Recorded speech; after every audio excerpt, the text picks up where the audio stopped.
Hey Salceologists!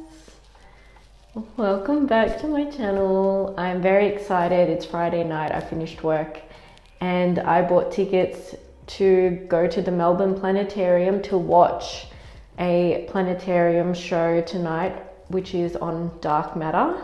The planetarium shows are really cool. They sort of happen during winter time and they feature different shows about space and space technology and astronomy and all those sort of topics on different Fridays during winter. And when I used to be an academic, I used to watch these shows a lot and come to them. So I haven't been to one in like 3 years, so I'm so excited. Space and astronomy, quantum physics, artificial intelligence, those are my favorite topics to learn about in STEM.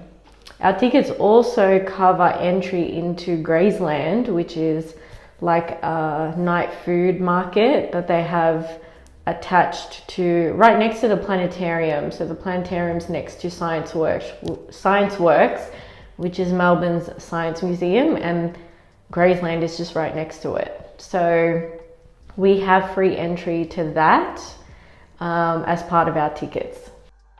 And you guys know me when I'm hungry. I'm starving right now. I starved myself for this moment to eat at Grazeland because I haven't been. So I'm excited for the food and what's going to be there. I'll film everything. We're not allowed to film in the planetarium, but that's okay. We'll try and sneak something in.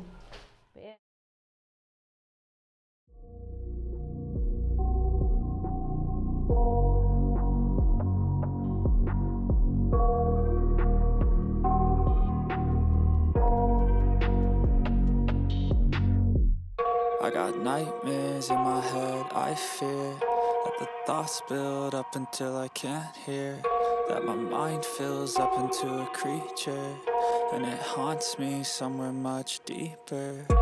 Anxiety, filling up every space, no privacy, and silently, it could build and build until you finally see.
Alright, we're on our way to a house inspection to have a look at a 2-bedroom, 2-bathroom apartment in a suburb that I am thinking of moving into.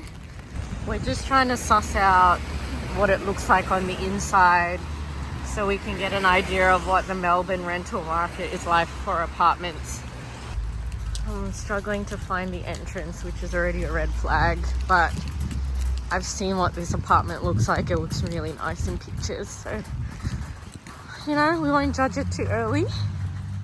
So this was a 2-bedroom, 2-bathroom and 1 car park apartment. It was an open floor plan apartment with a lot of space. I love this bedroom because of the natural light that was coming through. It would be perfect for creating content and to have a home office for Salceology. I thought it was pretty cool that the guest bathroom had its own shower for your guests.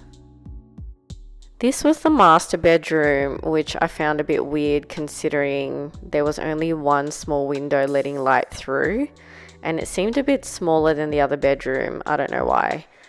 I love how both the bedrooms have really massive wardrobes, considering I have a lot of clothes, and that you had your own separate bathroom attached to the master bedroom that you can use for yourself while the guests use the other one.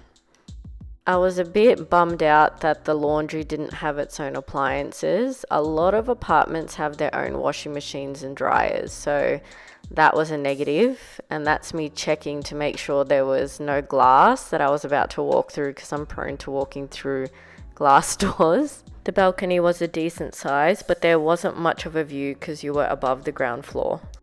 Overall, that apartment was very cute, but we went to that inspection just to suss out what the rental market was like. We weren't intending to apply for it, so I'm looking forward to seeing what else is out there. Alright, we are here at Queen Vic Market because today is the annual Filipino Fiesta. They usually hold it in Laverton on the west side, but this year they've decided to run it during winter time at the Vic Market, so I'm very excited. It would be nice to show you guys a little bit about my heritage as a Filipino. I always get asked if I'm half Filipino or if I'm a quarter and I'm mixed with something else. I am full Filipino. Both my parents are Filipino, so we're definitely not mixed in that sense, but my great-grandparents do have Spanish ancestry from both sides, which is probably why I look a bit different from your average Filipino, but I speak fluent Tagalog and everything. You know, I'm a fully fledged Filipino woman. My family is already in there. I just let them go out first so that I could find parking. It's so packed here. Lots of Filipinos everywhere, but I'm very excited because I haven't been to a Filipino fiesta in a long time. We used to go every year actually, so this will be good. There's going to be good food, I'm sure, lots of stuff to look at. So apart from the food, one thing I'm a bit excited about is the Miss Philippines beauty pageant that they hold every year at this festival. A fun fact, my mum used to be a contestant at the pageant. She was one of the Mrs. Philippines contestants back in 1997. She's got a trophy and a sash and everything. And I don't know, I just love watching the women compete and everything. So we'll see who the candidates are today, if we're lucky to see them. I don't know what the itinerary is for the day or what's happening, but that's part of the fun. It's just YOLOing and seeing what happens. I'm excited to show you guys and bring you guys with me. Trying to find my family. It's so hectic. I don't know where they are. Apparently they're near a stage or something.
we are going to have a beauty pageant for the next half an hour or so to award for the first time Miss and Mrs.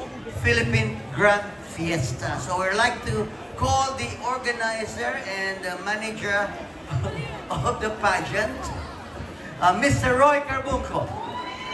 The guy that you will never miss because of his very colorful outfit. Thank you, handsome MC and beautiful MC. We are going to crown Miss Grand Fiesta Princess and Mrs. Grand Fiesta Queen. I cannot hear you. Are we ready? All right. Candidate number 1. Let's welcome Mrs. Jackie Rabelista. Now I have to do voiceover over these sections of the videos because of the song that's playing in the background that's going to get us copyrighted. So I thought I'll dish out some fun facts about this particular beauty pageant. Let's now welcome candidate number 2, or number 3, sorry, candidate number 3, Gemma. So all the women in the pageant usually compete for fun, and they usually compete to raise money for charitable causes. When my mum competed, there was a specific award for the woman who raised the most money. The gowns that the women are wearing are called Maria Claras or Filipiniana dresses. This is our traditional Filipino clothing for women, which has massive influence from the Spanish culture. Let's welcome Nel Benviaje. Women who compete in this pageant who are married will compete in the Mrs. Philippines segments, whereas the unmarried women will compete in the Miss Philippines. None other than Jasmine Nicolas. Throughout the year, the women usually compete for months and they have to attend certain events for the pageant. Ladies and gentlemen, candidate number 2, Astrid Hong. Yes, ladies and gentlemen. These include introductory events, charity nights, talent show nights where they show off their talent, evening gowns, swimsuit nights, you name it. Press recruit just today. Ladies and gentlemen, he's not prepared. Janelle Solly. You also had to practice a lot too. There'd be someone from the pageant who used to teach my mum how to walk. Back then, there was a lot of prep. Another beautiful young lady by the name of Rachel Rabelista. It's very normal for the women to have their mums and daughters compete at the same time. So the woman in the blue and this girl walking right now are actually mother and daughter. We are going to crown the Grand Fiesta Princess for today. Astrid Hong, 80 points. Jasmine Nicholas is the winner for today by 1 point. One of my very useless talents in life is being able to pick out the winner of a beauty pageant. I loved this contestant. She was so beautiful and my top pick to win, and she won. So I'll get your number later on, yeah? All right. Whoever wants to be a candidate for next year, you come and see me. As a last-minute decision before we left the fiesta, I decided to express my interest to be a contestant for next year's Miss Philippines beauty pageant. Ever since I watched my mum compete many years ago, being part of a beauty pageant has always been on my bucket list. I didn't have a lot of confidence back then to apply for one of these, but what I love about this pageant is that it's all for fun. And one thing you guys need to know about me is that I'm always willing to look like an idiot for a charitable cause. The contestants of this pageant raise money for charity, which I absolutely love. So yeah, let's see if we get a call back for next year. Today was Monday and I was getting ready to go back to Canberra and do the Melbourne to Canberra drive. And My hair and makeup routine is a very sacred routine of mine where I do a lot of thinking and contemplating about life and my life decisions. When I made the decision to move back this year to Melbourne, I still had doubts in the back of my mind as to whether it was the right thing to do. Every decision I've made in my life, every sacrifice, every opportunity that I have chased has been to grow myself as a professional in my career. My career has always been the number one priority in my life. With Canberra being such a great place to grow your career, it was probably the first decision I've made in a while that actually goes against what I'm used to. I've always been that type of person that sort of marches to the beat of her own drum, if that makes sense. I live my life according to my timeline, not what society wants from me, thinks of me, what my culture wants from me, what is expected of me as a woman. And I've fought very hard for my freedom. I've fought very hard to build the life that I have now. My life is not perfect in any shape, way, or form, but when I wake up in the morning, I wake up with passion and I wake up with purpose. And to me, that is more important than any career accolade that I will achieve in life. This trip really solidified that as much as I love the chaos of life, I also see the beauty in stability. I think we're ready to settle down and plant our roots, I think. Here is to a new chapter. I don't know whether to wear like a Salceology snapback on top. I don't know what the vibes are. Oh, hello. Just casually just pulling out hairpins.